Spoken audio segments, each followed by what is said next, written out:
Welcome everyone to another episode of Real Estate Deli. I'm your host Mando. I'm here with a special guest, Ali Safieddinee. Welcome, Ali. How are you today? Doing good, brother. Doing good. Thank you for having me. Oh, it's incredible. You're a great guest to have. Little backstory: Ali and I belong to the same mastermind community. It's called Ownerships Club with Pace and Jamil Damji. It's an awesome community, guys. That's kind of where we met. We met through a retreat Mhm. that we attended about a month and a half ago, let's say, right in Scottsdale, Arizona. Mhm. Prior to that, our communities had our first inaugural event in Orlando, I believe in April, Mayish. Yeah. That was about 2,000, 3,000 attendees. And there were so many people we didn't get to meet that time. Right? Wow. Just so many people. You run out of time. So Right. we didn't get to meet. We connected in Owners Club through a mutual friend of ours, Jason. Right. Jason was the conduit to our connection. Jason and I shared an Uber to the event, and once we unpacked, we relaxed a little bit. You just go to a familiar face, right? That you kind of, and then you gravitate to that to get uncomfortable, just to get comfortable with someone. And I was walking through the lobby, and I saw Jason in the back in the bar. I said, "Let me walk over there," and he happened to be with a couple of fellas, and that those fellas became the crew from that moment on. Or they were already crew. I was just the last member to jump on the crew. I'm the last Beatle, the last Wu-Tang member. I was the last guy on the scene. And like I said, I walked to them. They were very warm and welcoming from the onset. I offered them a beer. We connected and we just started politicking. And one thing led to another, and we were inseparable since. And so Oh, that yeah. was a great, right? That was a great experience. I guess these guys already had connected with each other in the prior meetup and squad up, so they established a connection already. I Right. just happened to be the last guy to jump on. Me and Dana maybe, because Dana was in there when we first met. Dana Right. came afterwards, so Dana might be the last guy on the set. But yeah, that was our onset and our connection, and we were inseparable for those 4 or 5 days ever since. And we shared a lot of great experiences throughout the time, and that we'll carry out throughout our journey in this real estate industry. So Ali, let's get into your origins. You are from Lebanon. Did you grow up in Lebanon? Did you migrate to America at a certain age? How? Tell us about that. Yes, sir. I was born and raised in Beirut, Lebanon. I lived there until 21 years old. I studied in college there, and then I came for my master's degree here. Started working, and always knew I was gonna get into real estate. Didn't know when, but happy it came sooner than later, and yeah, been grinding ever since. Did you have a family that was in real estate to perk that interest that you said, you know what, I'm gonna follow this one day? Actually, no. Like back home, there is some investments here and there, but nothing here. Nothing at the big scale, the big stage. You know what I mean? So I always knew that real estate, just seeing people, nothing from the family, but always seeing people, talking about it. I always felt that real estate was the end game. That's the big leagues. You know what I mean? Okay, yeah. So you just followed whatever you had your mind at. So you know what, Yeah, I'm just gonna go there. So then exactly. you came to America. You said you finished your degree here, your master's in the States. Where in the States did you do that?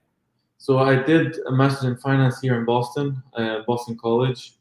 It was a one-year program, but I fell in love with the city. I've been here before as a kid because my Okay. dad lived here. He immigrated here during the war in the 80s.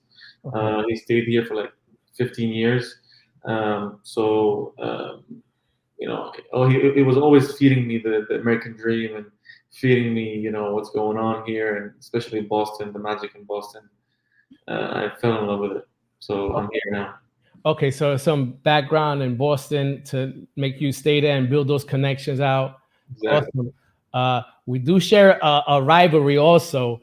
This Yeah. guy's a big Boston Celtic fan, and I'm a big Los Angeles Laker fan. So we connect there. There's like a sweet sour spot there for us, and he got he by his smile, he has the upper hand. Uh-huh. So I will gracefully bow down for the moment, but he has the upper hand, and only this rivalry would understand what it is. Uh-huh. So Yes, sir. so I let you have that one. I'll get you back. You know what I'm saying? Yeah. Sometimes it's better be the best to be the hunter than the hunted. Mm. Yeah. That's Yeah. the position we're that's what the position we're playing now. So thank you for the motivation. You got it. You know what I'm saying? So yeah, so you came to the States, you did your masters, you settled in Boston. Right. Let's get into some your framework, your mindset. You decided, all right, let me create a business, right? You created this business in real estate. Did you join the mentorship? How did you go to YouTube University? What was the onset to you to take this journey? So, I was still a student when I started watching Jerry Norton, Flipping Mastery in YouTube. And I was like, this guy it's too good to be true. What is he talking about? What is wholesale? What are you talking about? I can make 10 grand, 15 grand on one deal, so didn't make sense to me. So I started, a little bit feeding on the idea, watching videos, not making any moves yet. But then it just ate me inside, you know what I mean? So it was too good to be true, but at the same time, I wanted it to be true. And I watched Jamil, I watched the video on Jamil on Instagram, an ad popped up of Jamil. I was like, okay, I'm hearing it from many people now. I'm gonna give it a shot, I'm gonna try. I was, at that point, I graduated and I was working as an investment banker here, and I always knew, I was going to be an entrepreneur. I'll tell you a little bit of the backstory in a little bit, but I always wanted to be an entrepreneur and something related to real estate. So Jamil and Jerry kind of combined both worlds to me. So I joined Astro Flipping, Jamil Damji's mastermind, and it just skyrocketed from there, man. This guy taught me everything I know. So, but a little bit of backstory about that, like everyone in my family is an entrepreneur, every single one. My grandfather was homeless in a small village in the south of Lebanon. Then he became the mayor of that village. Uh, Right.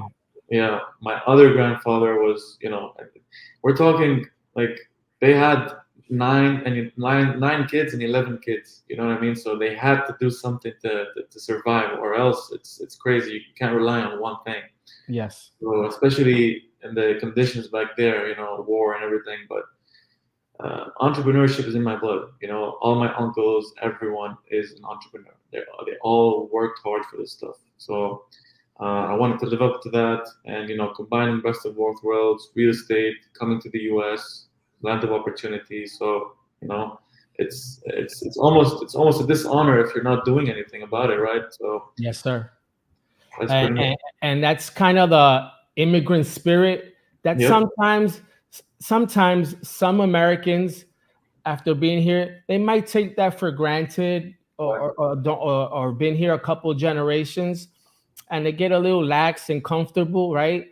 Mhm. and and you lose that desire. Me Exactly. personally, I always look at immigrants as motivation. Be like, wow, these guys, they come here, they don't know the language, and they create an opportunity, right? And Exactly. sometimes you got to get inspired by that, by somebody doing that and taking those steps that doesn't have all the advantages that, say, a naturalized American would have. Absolutely. Right? So I'm always inspired personally by that immigrant spirit to persevere and succeed. I experienced that also in my household by my mother. My mother was an immigrant. She was in real estate.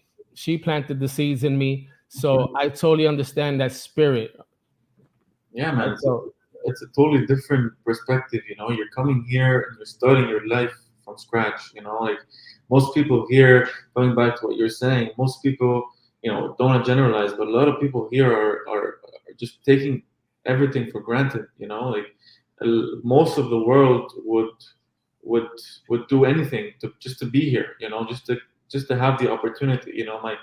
My dad came here with a couple $100, and nothing to his name, and he became a Harvard professor of finance. You know what I mean? So Incredible. it's these kind of stories. Like it's hard for me to sit back and lay, and not do anything. I have to live up to that name. And my family name carries a lot of weight, so I gotta live up to it. You know what I mean? Yeah, I totally get it. Like I said, I'm inspired by the story of the immigrant, let's say, right? In general, I see people here, and I'd be like, these people are gonna. Yeah, let me tell you a short story. I went to a neighborhood park in my neighborhood. I'm walking through the park. There's a guy who set up a makeshift barbershop in a park. Mm-hmm. He has a chair. He has a sign, $15.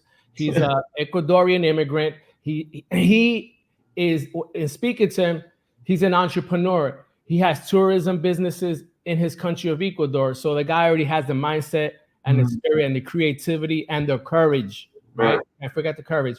And I just had to step up to him, right? And I just started a conversation. I'd be like, I see you're a barber. I said, where's your mirror? Right? Just to spark a conversation. He pulled a makeshift mirror he had. I said, wow. And it started a conversation. He said, I came to the country. I well off. My girlfriend is here. I wanted to be with her. I took a course in barbershops in Ecuador just to have some training, just to have another tool under my belt. I came here. I said, you know what? Let me just do it.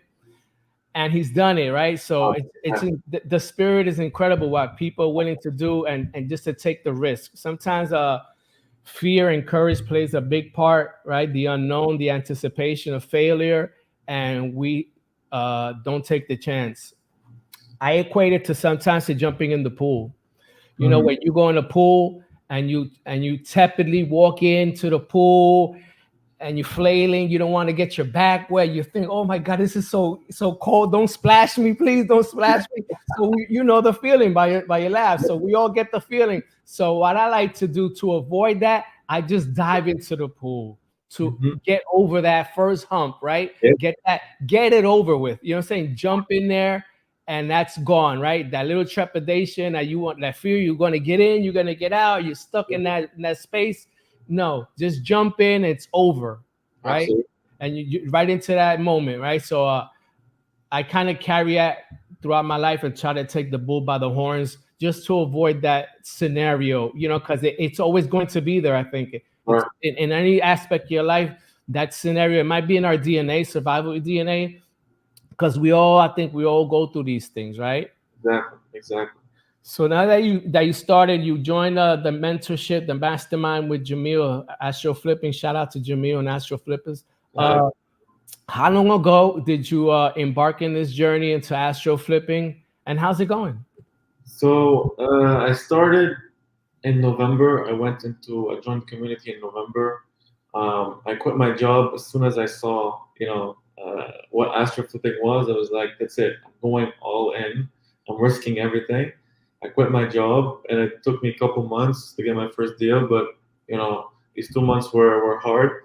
But I got it. I made it through, man.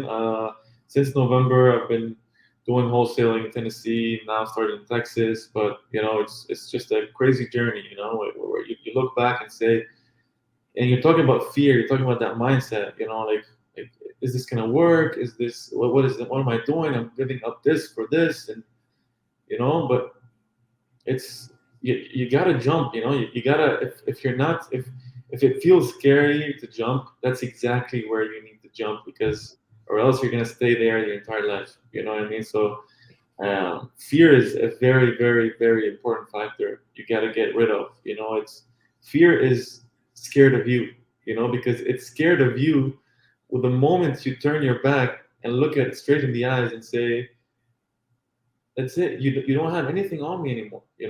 When that happens, boom, that's it. Life changes, So I totally agree with that. Totally agree. It's a totally different life, totally different mindset when you flip the switch, right? Yeah, I heard something that resonated with me. I always keep Pace said, "The obstacle is the way." Right. Right, and it's so true, right? You gotta if there's that bump in the road, the bump is in the you have to drive over that bump or Right. you have to go over that bump. There's no way around it. Mhm. Stop even think what any other alternatives, any side winding road. No, the obstacle is the way. You have to accomplish that goal, and if that's the bump in the road, that'll be the bump in the road that be Exactly. in your that you be looking in the back mirror and say, okay, next, and then you say next bump. After that, now you're looking for the next bump because it's gonna be there. Now you're calling it out, right? Where's the next one at? So we could conquer that as well. Now you become a conqueror, right, of yourself, right? So it's all a journey of self-discovery, and we're happen to be doing it in the real estate space, right? But everyone has their journey. Again, it's all like I said, I believe it's all self-discovery and how you get over these moments in your life to then be able to then impart in another generation to say, hey, I was there as well, right? Right. That is, it's all doable, right? Right. So you took the journey. Are you in partnership with anyone? Are you a solopreneur? What's your story? So yeah, I started as a solopreneur, but when I went to Squad Up in Florida, it's you know it's crazy the amount of people I met, but I clicked with someone from Texas. He's a flipper from Texas, and I clicked with him very quickly. I love that guy. So ever since we've been business partners, and we expanded to Texas and Dallas Fort Worth specifically. We're giving a different perspective of wholesaling. We're literally above the edge because we have two different and very important perspective, which is the buyer and the wholesaler. But yeah, now we're a partnership. Everything we do is together.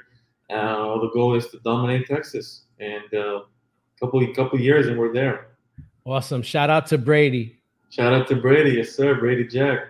Yeah, that's another connection that we had when we met. We speak it to so many people, and he told me, "Oh, I'm dealing with a gentleman in Texas, in Dallas," and somehow his name came up. It was like, wow. So the room gets so small sometimes when you're in the same spaces, right? And that's a wonderful connection. Like I said, we actually took a cab ride to the airport. I was looking for change at the bar to give to the bellhop that was checked that had my bag. And while I was waiting for the change, we struck up a conversation, and we ended up in a cab ride 20 minutes later. That's crazy. An amazing, we had an instant connection. It was like we were boys. And so again, yeah, Brady's a great guy. Shout out to Brady again. So that's wonderful that you created this opportunity for yourself in Dallas. And so you are a wholesaler in the real estate space, right? Yes sir. Yes sir. And there's so many wholesalers. What is your technique? So what I like to do is I like to combine Jamil Damji's his perspective with Jerry Norton's perspective. Jamil goes 100% on market, 100% agent outreach. He likes to talk to agents. He likes to talk to people in the middle of the transaction. And Jerry Norton kind of builds on that and says that okay, if you can act as an agent later on when you scale, that's you're lowering commission, you're putting more spread on for you. But basically, what I'm trying to what I like to do is I like to go for the agent. I like to go for on market deals. I have a group of agents that send me deals from the MLS. I'm quick in underwriting. I'm a finance background, so valuation is very easy for me. Quick in underwriting. Look at the deal. My partner is on the ground, goes and walks through the properties, gives me an estimation of a rehab budget, and we kind of give a whole package to the buyer. Like as a recommended upgrade, recommend suggestions in a scope of work, getting that property, even though it's on the market, but you're giving such a smart offer to the seller, they're going to accept a lower offer, because you're targeting investor homes, targeting homes that are not move-in ready. So you combine all of that, and buyers absolutely love us. They love working with us. So um, if you think about it, the agent is an employee for free. They're working for you for free because when you make money, they'll make commission. You're not paying. There's no overhead. You're only paying them when you make money.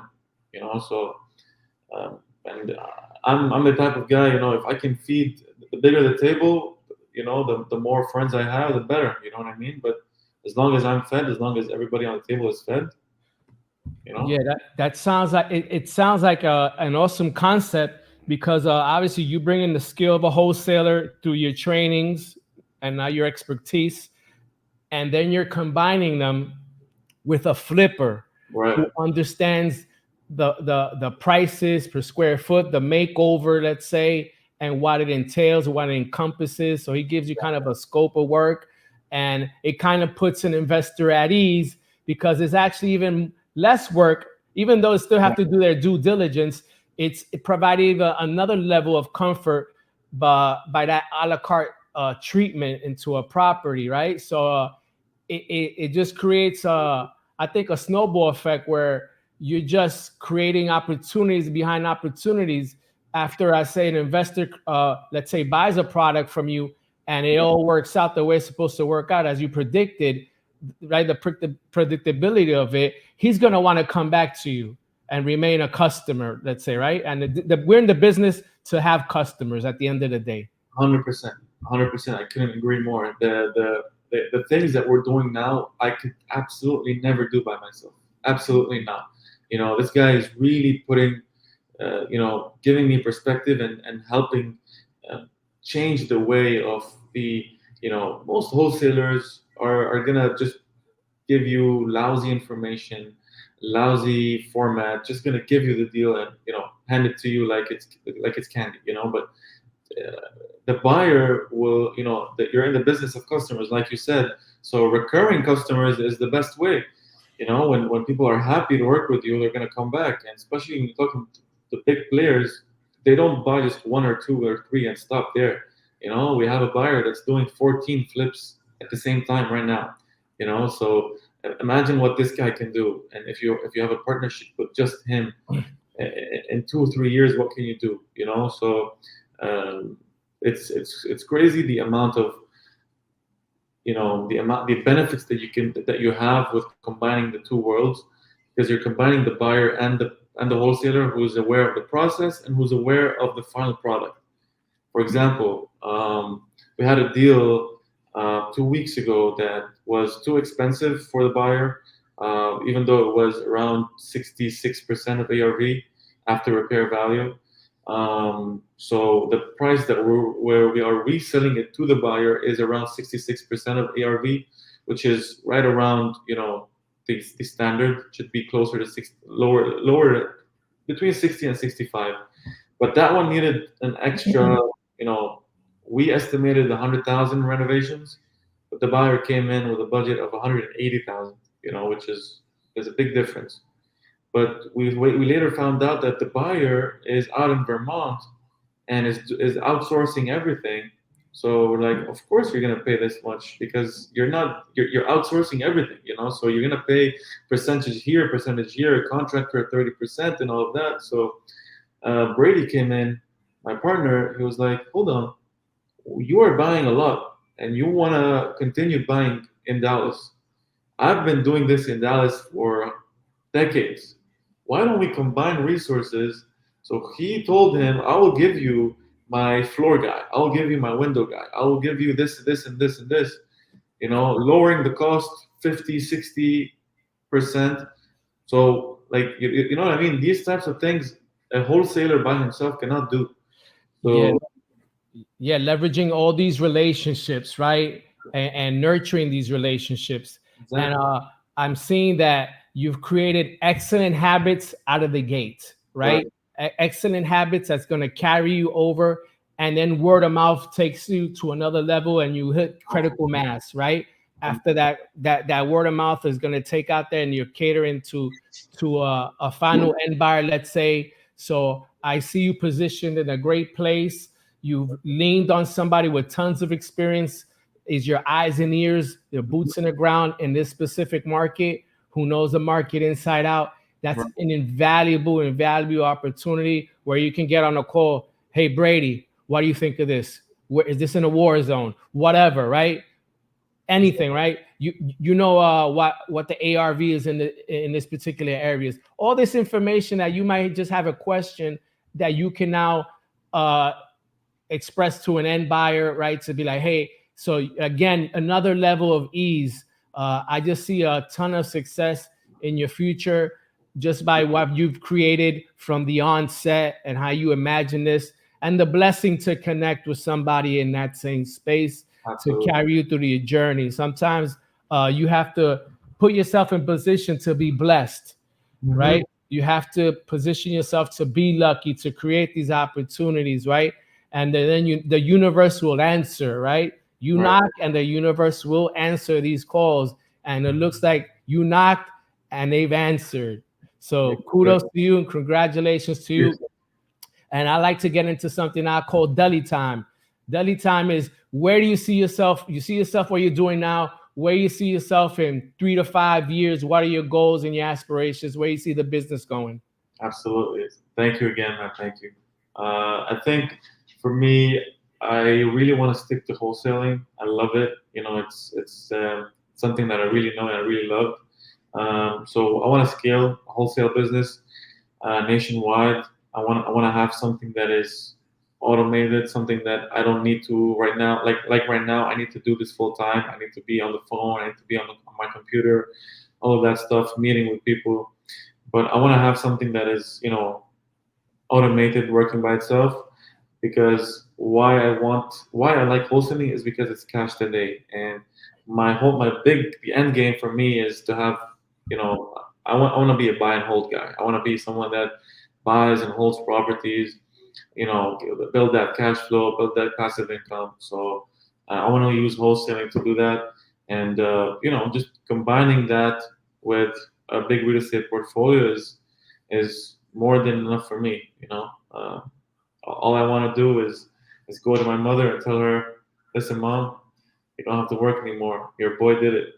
You know what I mean? So that's That pretty much it. that's an awesome goal to be able to. You already envisioned that. I see that you already envisioned it. So when the day comes to express that, that's gonna bring you a joy that you've probably never experienced in your whole life, right? Let's say, and I don't know if you have kids or not. Probably that's probably the only thing that maybe would outweigh a moment like that, when you could share a moment with your mom. Let's say I had a moment like that with my mom that I will never forget.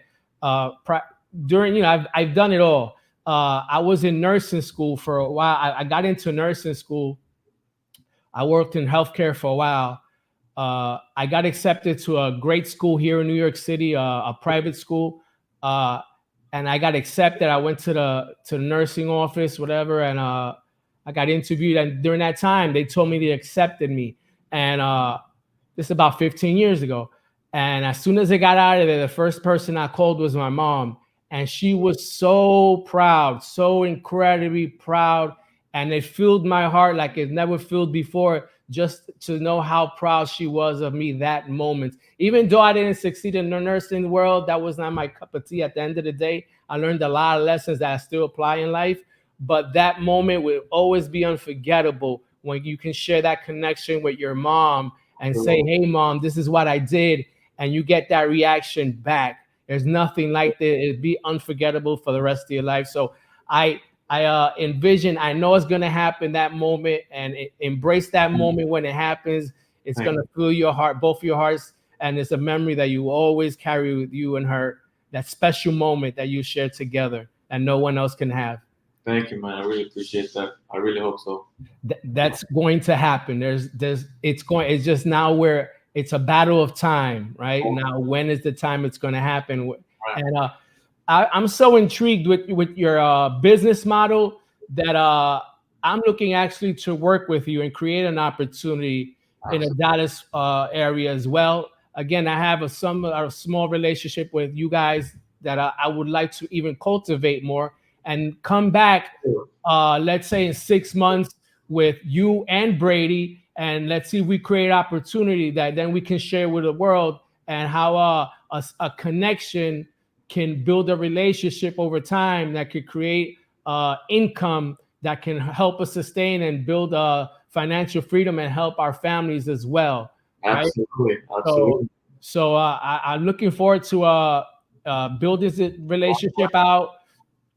crafting an idea like you did with your business. Let's craft an opportunity Right. and let's create something and let's make some content around it and then come back, let's say in the 6 months or 8 months, whenever that project is completed, because I believe in that will be done. And then follow up and express this to our communities and see how can relationship building can take you to heights that you never expected. Just got to put yourself out there and make things happen.